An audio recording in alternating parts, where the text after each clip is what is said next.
probabilidade de fome não deveria ser, ou da deficiência crônica de energia importante, não deveria ser grande no Brasil. Nos anos 60, vocês veem aqui, nós tínhamos 2.200 quilocalorias, o Brasil estava numa situação semelhante a vários países aqui da África, né, e perto de outros países. E muito longe, por exemplo, dos Estados Unidos e do Canadá. Vejam a situação em 2001. O Brasil com 3.000 quilocalorias está igual ao Canadá, está igual a países da Escandinávia, vários países europeus, né? Está igual à Argentina, por exemplo, países onde a gente não tem a fome como uma coisa importante. Então, a pouca expressão da fome fica mais ou menos clara dessa forma.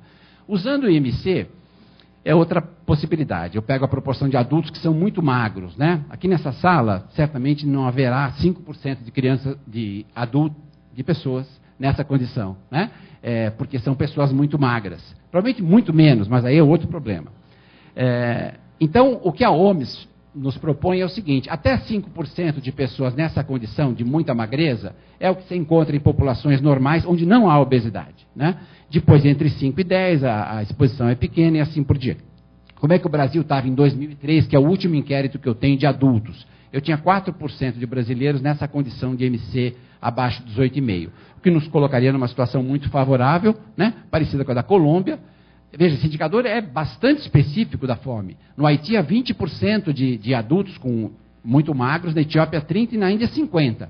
O IMC médio na Índia é de 18,5 quilos por metro quadrado. Isso é uma questão cultural ou étnica, porque a classe média na Índia tem a situação semelhante à nossa. Então, na verdade, isso o que é? É carência crônica de alimentos, né? Isso é uma estratégia, inclusive, que as pessoas usam para, sendo mais magros, você precisa menos calorias para a sua manutenção. Então, é uma estratégia de vencer a pobreza e a extrema miséria. Por região, a gente não vê nenhum tipo de problema, não via. Na região Nordeste rural, a gente começa a ter alguma coisinha aqui, mas muito pouco. E quando eu vejo por faixa de renda, eu pego essas pessoas que são as pessoas em extrema pobreza em 2003, aí eu passo claramente dos 5%. Né? Aqui eu tenho, então, provavelmente 1,5% da população brasileira realmente com deficiência global de alimentos. Bom, nos 3 minutos finais que eu tenho, eu vou falar um pouquinho do cenário da ótima nutrição para todos. Então, para alcançar esse cenário, a gente precisa terminar o dever de casa, ou seja, eliminar a desnutrição definitivamente. Para isso eu preciso continuar com a distribuição de renda, eu preciso continuar com os programas, eu preciso conseguir a universalização da assistência à saúde, da educação, do saneamento. Eu preciso fazer isso, eu acho que a gente consegue fazer isso em mais 10 anos. Né?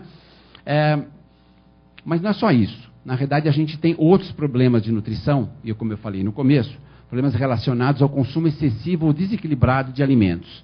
Só vou mostrar esse slide, é o meu último slide, onde a gente tem os 5 fatores que mais causam morte e doença. O Jair Meneghelli falou um pouquinho para a gente aqui que a obesidade é o primeiro fator nos Estados Unidos que provoca mais morte e doença. É verdade isso?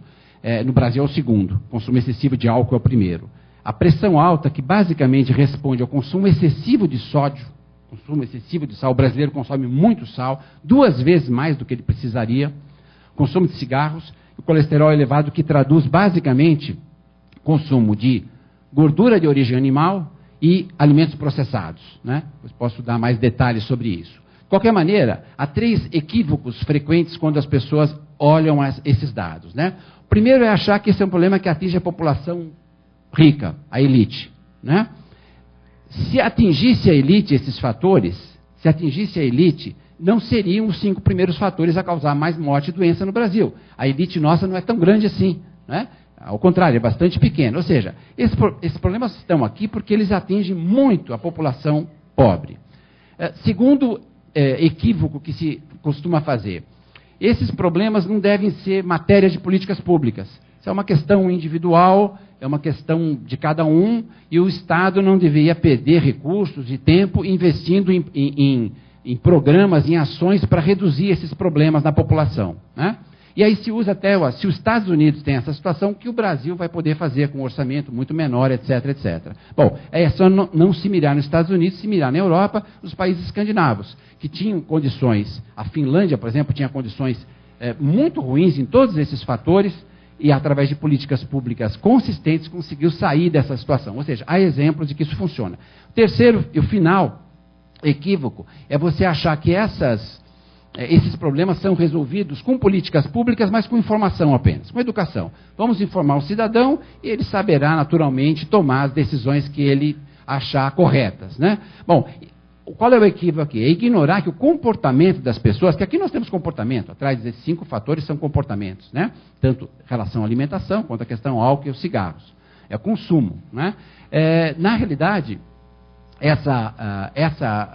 o equívoco é ignorar que o ambiente em que as pessoas vivem exerce uma pressão enorme sobre as decisões que as pessoas têm de comportamento. Comportamento não é alguma coisa que se define só individualmente, só baseado em informação. Se define em relação ao ambiente. Eu vou citar 3 exemplos de políticas públicas que a gente poderia pensar e que outros países estão fazendo para resolver as questões aqui mais relacionadas à nutrição, excesso de peso, pressão alta e colesterol elevado. Primeiro, política fiscal, né? Nós podemos ter políticas que tornem os alimentos saudáveis, o consumo de frutas e hortaliças no Brasil é a metade do que devia ser, é muito baixo, até na população de maior renda, e isso poderia ser pensado em termos de políticas fiscais, de subsídio, taxação de alimentos menos saudáveis, seria o primeiro exemplo, né? O segundo exemplo interessante, que eu acho que pode inclusive interessar a questão do Mesa Brasil e do SESC, que é a questão da promoção do consumo de alimentos saudáveis, pensando em termos de preço e de abastecimento.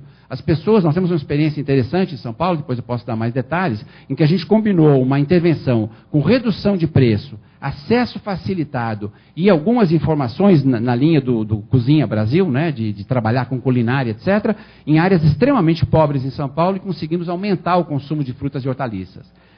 Finalmente, ainda no nível de políticas públicas, nós podemos pensar na questão da regulamentação. Existe hoje no país uma certa resistência a qualquer tipo de regulamentação. Vocês estão acompanhando certamente a questão da regulação da publicidade de alimentos, de bebidas alcoólicas, por exemplo, ou de alimentos não saudáveis.